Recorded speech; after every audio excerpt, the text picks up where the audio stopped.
महादेव गायकवाड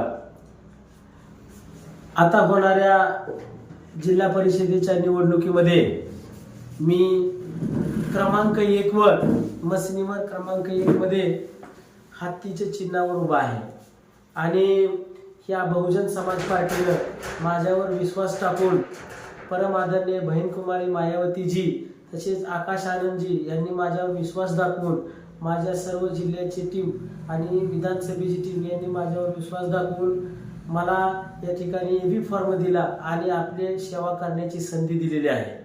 आपले हे जे बहुजन समाज आपलं हे बहुजन समाज पार्टीचे जे हे चालू आहे ते राजकारण नाही, ही एक चळवळ आहे की जी चळवळ फुलेंनी सुरू केली, त्याचबरोबर शाहू महाराजांनी ती चालवली, बाबासाहेबांनी चालवली आणि ही चळवळ महापुरुषांच्या विचारावर आणि बहुजनांच्या विकासासाठी असणारी चळवळ आहे। ह्या विभागामध्ये या जिल्हा परिषद गटामध्ये मी आपल्या समोर अधिकृत उमेदवार म्हणून उभा आहे।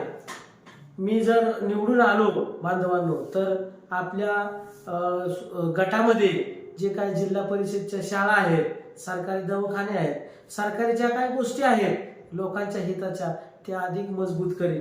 आपल्या विभागामध्ये सरकारी दवाखान्यामध्ये सिटी स्कॅनच्या मशीनी नाहीत, MRIच्या मशीनी नाहीत, त्याचबरोबर जे काही आरोग्याच्या दृष्टीने जे काही साहित्य असेल, डॉक्टरची उपलब्धता असेल, लहान मुलांचा डॉक्टर तिथे अवेलेबल नसतो, तशा ज्या बहुजन समाजातल्या लोकांसाठी ज्या काही गरजेच्या सुविधा आहेत त्या ठिकाणी मी पहिल्यांदा प्राधान्याने आणायचा प्रयत्न करेन। त्याचबरोबर आपल्या परिसरामध्ये ज्या काही शाळा आहेत त्या शाळांची गुणवत्ता वाढवण्यासाठी तिथल्या शिक्षकांना ज्या ज्या साहित्याची गरज आहे ते सर्व त्या ठिकाणी देण्याचा प्रयत्न करेन। त्याचबरोबर आपल्या भागामध्ये तुम्ही बघितलं असेल की सर्वसामान्य माणसं ही दररोज 20 रुपयाचं पाणी पितात। जर दररोज 20 रुपयाचं पाणी पिलं तर महिन्याला 600 रुपयाचं पाणी आणि एका वर्षाला 7200 रुपयाचं पाणी जर माणसाला प्यावं लागत असेल, 5 वर्षाचा हिशोब केला तर जवळजवळ 35 हजाराच्या आसपास पाणी माणसाला 5 वर्षात विकत प्यायला लागतं आहे। तर ही खूप गंभीर प्रश्न आहे। सध्याच्या काळामध्ये तुम्ही जर प्रस्थापित राजकारणी बघितली तर त्यांचा इतिहास तुम्हाला मी सांगायची गरज नाही।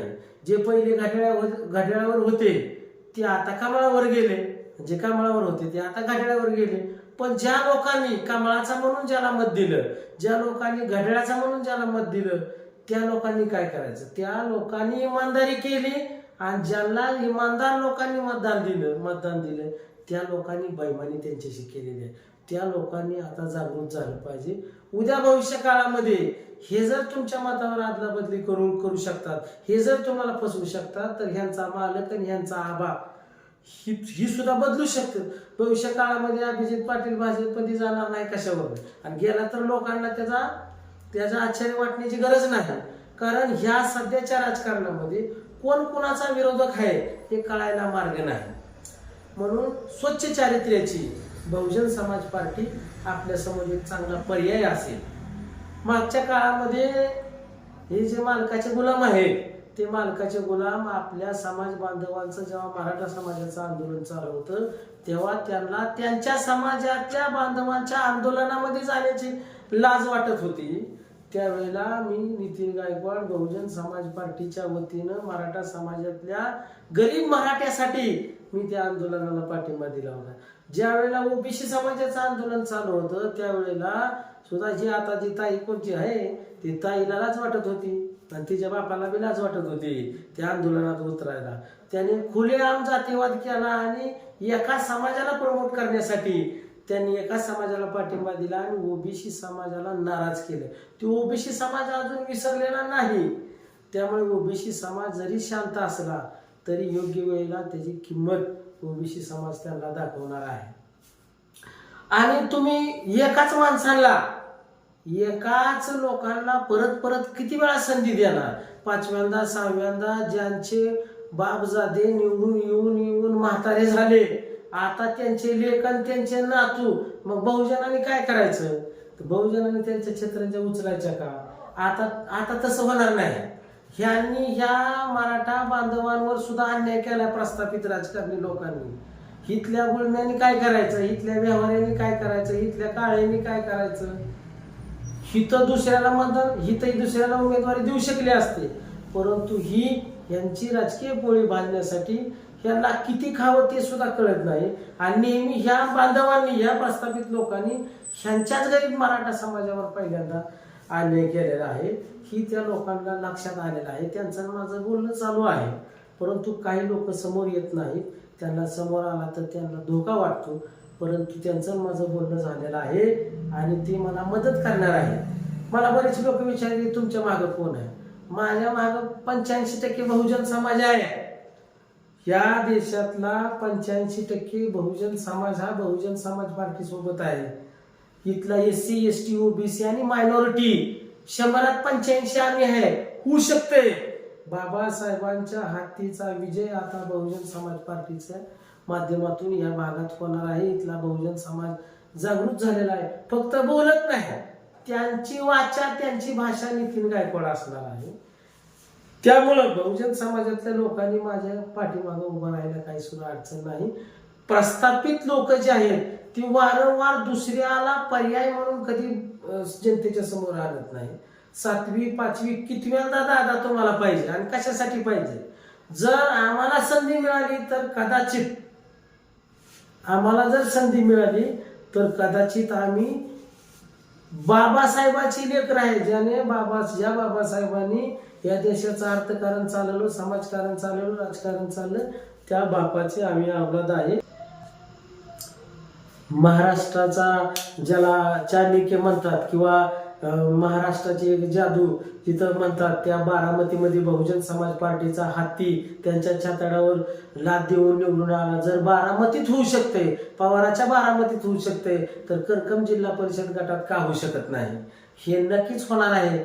फक्त तुम्हाला तुमच्या साथ सहयोगाची गरज आहे आणि तुम्ही मला साथ सहयोग देणार आहे. तुमच्या समोर हा एक नितीन गायकवाड नावाचा नवीन पर्याय आहे. काळाने चूक बदल हवा, नितीन गायकवाड पर्याय नवा आता तुम्हाला मिळालेला आहे. आणि जर बारामतीत होऊ शकते तर हिथं सुद्धा होऊ शकते. हिथला सुद्धा बाबासाहेबाचे लेकरू हातीवर बसून सोलापूरच्या जिल्हा परिषदेमध्ये जाऊ शकते. आज आपल्या सोलापूर जिल्हा परिषदेमध्ये ही जी करकम गट आहे, त्या करकम गटामध्ये 12 गाव आहेत. त्या 12 गावातल्या प्रस्थापित माणसाने इमानी इतबारे या देशमुख पाटलांचं आतापर्यंत काम केलं, परंतु प्रत्येक वेळेला ज्या ज्या लोकांनी त्यांच्यासोबत इमानदारी केली, त्यांच्यासोबत ह्या प्रस्थापित सध्याच्या देशमुखांनी बैमानी केली. त्यांना कधीही 12 गावातल्या लोकांना, त्यांच्याच बांधवांना यांनी कधीच संधी मिळू दिली नाही. त्यामुळे त्यांच्यावर अन्याय करणारा दुसरा कोणी नाही तर हे दोघंच आहेत. आताही त्यांना बी कळून चुकलंय. त्यांचं माझं बी बोलणं झालेलं आहे आणि ती मला आता त्यांनी साथ सहयोग करायचं वचन दिलेलं आहे. त्याचबरोबर करकम गावामध्ये महामानव डॉक्टर बाबासाहेब आंबेडकरांनी पदस्पर्श पावन केलेली मातंग समाजामध्ये भूमी आहे. ती ऐतिहासिक कट्टा आहे, परंतु जातीवादी भूमिकेमुळे तिथल्या लोकांमध्ये, आंबेडकरी अनुयायांमध्ये सामाजिक अस्मिता जागृत होऊ नये, स्वाभिमानी तो समाज बनू नये म्हणून एका वाईट हेतूने तिथं आज तागायत कोणत्याही प्रस्थापित माणसाने तिथं विकास केलेला नाही.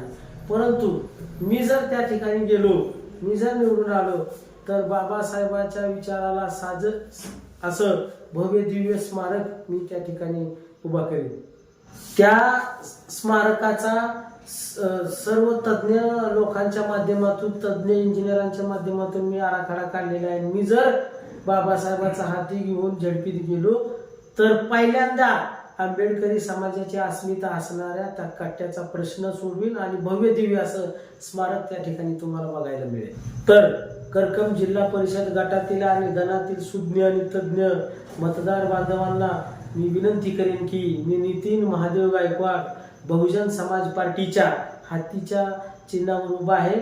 तर सर्वांनी हत्तीच्या चिन्हासमोरील बटन दाबून ज्या ज्या लोकांना प्रस्थापितांचा राग आहे, ज्या ज्या लोक त्यांना वैतागलेले आहे, जे बहुजन बांधव त्यांच्या जातीवादी मानसिकतेला वैतागलेले आहेत, जे समाज बांधव त्यांच्या अन्याय अत्याचाराला कंटाळलेले आहे, अशा स्वाभिमानी नागरिकांना, स्वाभिमानी बहुजनांना बहुजन समाज पार्टी एक सक्षम पर्याय आहे. त्या सर्वांना मी विनंती करतोय की हत्ती समोरलं बटन दाबा आणि बाबासाहेबांचं लेकरू सोलापूर जिल्ह्याच्या झडपीमध्ये पाठवा. माझ्या या निवडणुकीच्या प्रचाराचा शुभारंभ हा महामानव डॉक्टर बाबासाहेब आंबेडकरांनी पदस्पर्श झालेल्या पावनभूमीमध्ये दिनांक 28 जानेवारी 2026 ला होणार आहे.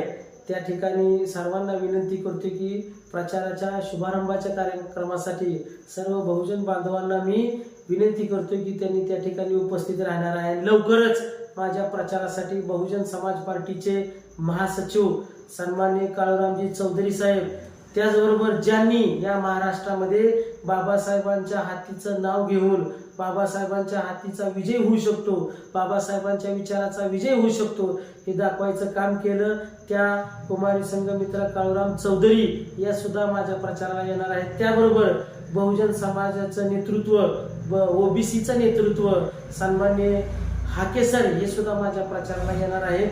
अशी सर्वांना नम्र विनंती आहे. जय भीम, जय संविधान, जय अण्णाभाऊ, जय लहूजी, जय शिवराय. बेधडक आणि रोखठोक बातम्या पाहण्यासाठी करकम सुपरफास्ट न्यूज चॅनलला सबस्क्राईब करा व बेल आयकॉनवरती क्लिक करून नोटिफिकेशन ऑन करा.